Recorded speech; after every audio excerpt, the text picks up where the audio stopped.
வணக்கம் நண்பா நண்பி, எல்லாரும் எப்படி இருக்கீங்க? டெத் கேமோட அடுத்த எபிசோட் தான் இன்னைக்கு நம்ம பார்க்க போறோம். இந்த ஸ்டோரி முழுக்க முழுக்க என்னோட கற்பனையால நான் ரைட் பண்ணது.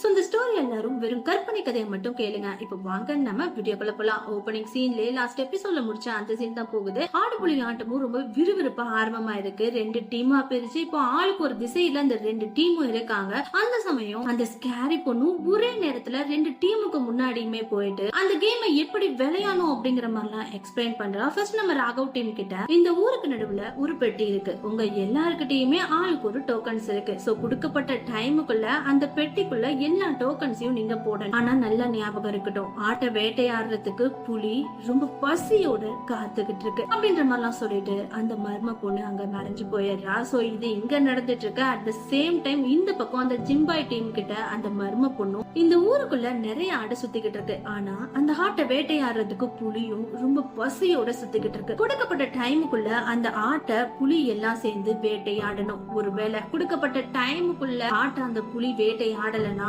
புலி எலிமினேட் ஆயிடும். சோ கொடுக்கப்பட்ட டைமுக்குள்ள ஆட்டை வேட்டையாடுங்க, இந்த கேம்ல வின் பண்ணுங்க, ஜாலியா என்ஜாய் பண்ணுங்க அப்படின்ற மாதிரிலாம் சொல்லிட்டு அந்த மர்ம பொண்ணு மறைஞ்சு போயிடுறா. அவ மறைஞ்ச அடுத்த நிமிஷம் ரெண்டு டீமுக்கான டைமுமே ஸ்டார்ட் ஆகுது. சோ நம்ம ராகவ் டீமுமே அங்க இருந்து அந்த ஊரோட நடுப்பகுதிக்கு நகர ஆரம்பிக்கிறாங்க.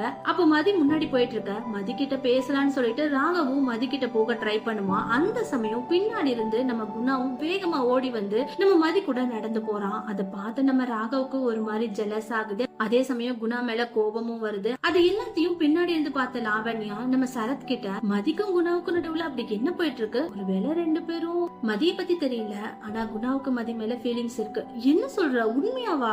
உனக்கு எப்படி தெரியும்? நேத்து நைட்டு தான் குணா என்கிட்ட சொன்னான் அவனுக்கு மதி மேல ஃபீலிங்ஸ் இருக்குன்னு. அந்த ஃபீலிங்ஸை இன்னைக்கே அவன் அவகிட்ட சொல்ல போறதாவும் என்கிட்ட சொன்னான் அப்படின்ற மாதிரிலாம் இவங்க பேசிட்டு இருக்கிறது அப்படியே நம்ம ராகவுக்கும் கேக்குது. ராகவுக்கு பயங்கரமா டென்ஷன் ஆகுது. அதே சமயம் பதட்டமும் ஆகுது. எப்படியாவது மதியோட பார்வையை தன்னோட பக்கம் திருப்பணுங்கிறதுக்காக கால்ல அடிப்பட்ட மாதிரி நடிக்க ஆரம்பிக்கிறான். உடனே கத்தவும் ஆரம்பிக்கிறான். ராகவ் கத்துறது நம்ம மதிக்கு கேக்குது. அவ உடனே பதறி போயிடுறா. அவளோட பதட்டம் அவளோட ஃபேஸ்ல நல்லா தெரியுது. உடனே நம்ம ராகவ் கிட்ட ஓடி வந்து என்னாச்சு உனக்கு, ஏதாவது அடிபட்டுருச்சு அப்படின்ற மாதிரி கேட்க நம்ம மதியோட பதட்டத்தை பார்த்ததும் நம்ம ராகவுக்கு ஒரு மாதிரி ஃபீல் ஆகுது. உடனே அவனும் நம்ம மதி கிட்ட அதெல்லாம் ஒண்ணு இல்ல, கால்ல லைட்டா சுளுக்குன்னு நினைக்கிறேன், இருந்து வலிச்சுக்கிட்டே இருக்கு, சரிவா நான் உனக்கு ஹெல்ப் பண்றேன் அப்படின்ற மாதிரி ராகவ கைத்தாங்களா கூட்டிட்டு போறா. அது எல்லாத்தையும் முன்னாடி நின்ன குணா பாக்க அவனுக்கு பயங்கரமா கோவம் வருது. குணா பயங்கரமா கோவமாகிறத பின்னாடி நின்று நம்ம ராகவுமே நோட் பண்றான். எதையோ பெருசா சாதிச்ச மாதிரி குணாவை பார்த்து ஸ்மைல் பண்றான். அவனோட சிரிப்பு இன்னுமே குணாவுக்கு கோவத்தை தான் கொடுக்குது. சோ எல்லாருமே அப்படியே முன்னோக்கி நடந்து போய்கிட்டே இருக்காங்க. கொடுக்கப்பட்ட டைம்ல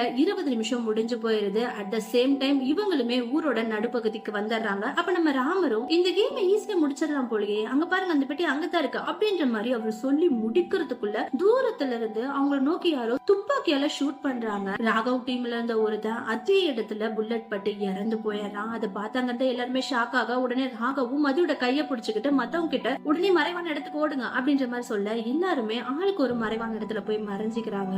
அப்போ நம்ம மதி ரொம்ப ஷாக்கிங்கா பச்சைக்கண்ணு வாங்காம நம்ம ராகவ பாத்துக்கிட்டு இருக்கா. அவளோட பார்வையை பார்த்தா ராகவுக்கு ஒரு மாதிரி இருக்கும். ஏன் என்ன இப்படி குறுகுறுன்னு பாக்குற அப்படின்ற மாதிரி கேட்க உடனே அவளும் உனக்கு கால் சரியாயிடுச்சா அப்படின்ற மாதிரி கேட்க இவனும் மாட்டிக்கிட்டோமே அப்படின்ற மாதிரி முழிக்க ஆரம்பிக்கிறான். ஒரு கட்டத்துல அவனால பொய் சொல்ல முடியாது. சோ உண்மையை சொல்ல ஆரம்பிக்கிறான். உடனே மதி கிட்ட அது ஒண்ணும் இல்ல, நீயும் குணாவும் கொஞ்சம் க்ளோஸா இருந்த மாதிரி இருந்துச்சா அதனாலதான் அப்படின்ற மாதிரி சொல்ல அது கேட்ட மதியம் அதானா அதுக்கு என்ன அர்த்தம், எனக்கு உன்கிட்ட சொல்லணும்னு ஆசையா தான் இருக்கு, ஆனா இப்போ வேண்டாம், நம்ம முதல்ல இங்க இருந்து எல்லா கேமையும் கம்ப்ளீட் பண்ணி உயிரோட இந்த உலகத்தை விட்டு நம்ம உலகத்துக்கு போவோம்.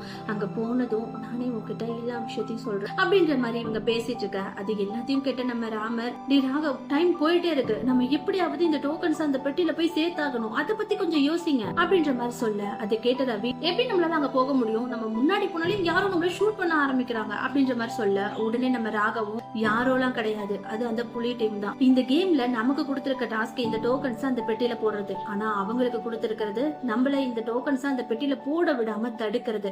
சோ அததான் அவனுங்க பண்ணிக்கிட்டு இருக்கானுங்க அப்படின்ற மாதிரி சொல்ல அது கேட்ட ராமரும் இப்ப எப்படி நம்ம அவங்க கண்ணுல மாட்டாம அந்த பெட்டியில போயிட்டு இந்த டோக்கன்ஸ போட முடியும், என்கிட்ட ஒரு ஐடியா இருக்கு, நான் முதல்ல முன்னாடி போறேன், அவங்களோட கவனத்தை நான் திசை திருப்புறேன், அந்த சமயத்துல நீங்க எல்லாரும் போயிட்டு டோக்கன்ஸ் அந்த பெட்டியில போட்டுருங்க அப்படின்ற மாதிரி சொல்ல நம்ம ராமருக்கு கோவம் வந்துட்டு வாய முர்றா, எப்ப பார்த்தாலும் முந்திரி கொட்டத்தனமா முன்னாடி வந்துகிட்டு இந்த விஷயத்த நான் பாத்துக்கிறேன், நான் இதுக்கு முன்னாடி ஆர்மியில இருந்தவன், எதிரிங்க கண்ணுல மாட்டாம எப்படி தப்பிக்கணும்னு எனக்கு நல்லாவே தெரியும், சோ இதை என்னால ஈஸியா ஹேண்டில் பண்ண முடியும் அப்படின்ற மாதிரி சொல்ல உடனே ராகவும் அவர் கையில இருந்த அந்த டோக்கனையும் மதி கையில இருந்த அந்த டோக்கனையும் வாங்குறான். அதை பார்த்து நம்ம ராமருக்கு ஒண்ணுமே புரியல. இப்ப எதுக்காக எங்க கையில இருக்க டோக்கன்ஸ் வாங்குற அப்படின்ற மாதிரி கேட்க உடனே ராகவும் உங்களுக்கு பதிலா உங்க டோக்கனை நான் அதுல போட்டுறேன், என்னோட டோக்கனை உன்னால எப்படி போட முடியும்? அந்த பொண்ணு சொன்னது ஞாபகம் இருக்கா? கொடுக்கப்பட்ட டைம் முடியறதுக்குள்ள நம்ம எல்லாரோட டோக்கனையுமே அந்த பெட்டிக்குள்ள போடணும்னு மட்டும்தான் அவ சொன்னா. அவங்களே போய் போடணும்னு சொல்லலையே. சோ இந்த கேம் நம்ம இஷ்டப்படி நம்ம எப்படினாலும் விளையாடலாம் அப்படின்ற மாதிரி சொல்ல அது கேட்ட மாதிரி சரி என்னோட டோக்கனை நீ எதுக்காக வாங்கின, உனக்கு ஏதாவது ஆனா என்னால அதை தாங்கிக்க முடியாது அப்படின்ற மாதிரி திடீர்னு ரொமான்டிக்கா பேச ஆரம்பிச்சிட்டான். அதை பார்த்த நம்ம ராமர் இதை பாக்குற சக்தி எனக்கு இல்லப்பா அப்படின்ற மாதிரி பக்கத்துல ஒரு கார் இருக்கு, அந்த காரோட டோரை உடைச்சு அதோட கண்ணாடி பகுதியை ரிமூவ் பண்ணிட்டு மத்த பகுதியை தனக்கு ஷீல்டா எடுத்துக்கிட்டு அங்க இருந்து வேகமா ஓட ஆரம்பிக்கிறாரு. ராமர் அங்க இருந்து போறத தூரத்துல இருந்து அந்த புலி டீமும் பாக்குது, ராமரை ஷூட் பண்ண ஆரம்பிக்குது. சோ புலியோட கவனம் முழுக்க நம்ம ராமர் மேலதான் இருக்கான் அப்படிங்கிற மாதிரிலாம் ரவி தப்பா நினைச்சுக்கிறான். சோ அங்க இருந்து அந்த டோக்கனை வைக்கணுங்கிறதுக்காக வேகமா ஓட ஆரம்பிக்கிறான். அவன் கூட அவனோட ஃப்ரெண்ட்ஸ் ஒரு 4 பேர் வந்திருப்பாங்க இல்லையா, சோ அவங்களுமே நம்ம ரவி பின்னாடி போக ஆரம்பிக்கிறாங்க. இவங்க எல்லாரையுமே அந்த ஜிம்பாய் நோட் பண்ணிடுறான். அதே இடத்துல அந்த 5 பேரையுமே ஷூட் பண்ணி கொலை பண்ணிடுறான். அதை பார்த்த இங்க இருந்த 4 பேரும் ரொம்ப பயங்கரமா ஷாக் ஆயிடுறாங்க. உடனே ராகவும் மத்தவங்க கிட்ட உங்களோட டோக்கன்ஸை வெளியிடுங்க அப்படின்ற மாதிரி நம்ம ராகவும் அவனோட ஜோப்பை செக் பண்றான். ஏன்னா மதியம் அந்த ராமர் கிட்ட இருந்து டோக்கன்ஸ் வாங்கிருப்பான் இல்லையா, அது எல்லாத்தையுமே அவன் அவனோட பேக்கெட்ல தான் வச்சிருப்பான். அண்ட் அவனோட டோக்கனுமே அவனோட பேக்கெட்ல தான் இருந்திருக்கும். சோ செக் பண்ணி பாக்குறான், அந்த டோக்கன் இப்போ அவங்க கிட்ட இல்ல. ரொம்பவே ஷாக் ஆகுறான். அண்ட் ஆல்சோ மத்தவங்க கிட்டயுமே அவங்களோட டோக்கன்ஸ் இல்ல. அது பார்த்து இவங்க எல்லாருமே ஷாக் ஆக அந்த சமயம் ஒரு அனௌன்ஸ்மெண்ட், ஆடுபுலி ஆட்டத்துல புலி டீம் எலிமினேட் ஆயிடுச்சு அண்ட் ஆடு டீம் வின் பண்ணிடுச்சு அப்படின்ற மாதிரி ஒரு அனௌன்ஸ்மெண்ட் வருது. அது பார்த்து அங்க இருந்து எல்லாருமே ஷாக் ஆகுறாங்க. அட் த சேம் டைம் அதே இடத்துல அந்த புலி டீம் யாரோ ஷூட் பண்ணிடுறாங்க, அவங்களும் அதே இடத்துல இறந்து போயிடுறாங்க. என்னடா நடக்குது அப்படிங்கிற மாதிரி இவங்க ஷாக்கிங்கா பாத்துட்டு இருக்காங்க. சோ இதோட தான் இந்த எபிசோட நான் பினிஷ் பண்றேன். இவங்க யாருமே அந்த டோக்கனை கொண்டுட்டு போய் அந்த பெட்டியில போடல, பட் இவங்க போடாமலேயே அந்த டோக்கன்ஸ் எப்படி அந்த பெட்டிக்குள்ள போயிருக்கும். இத பத்தி நீங்க என்ன நினைக்கிறீங்க அப்படிங்கறத கீழே கமெண்ட் பண்ணுங்க. உங்களுக்கு இந்த ஸ்டோரி பிடிச்சா லைக் பண்ணுங்க, ரொம்ப பிடிச்சா ஷேர் பண்ணுங்க, ரொம்ப பிடிச்சா சப்ஸ்கிரைப் பண்ணி பக்கத்துல இருக்க பெல் ஐகானை கிளிக் பண்ண மறந்துடாதீங்க. தேங்க்யூ.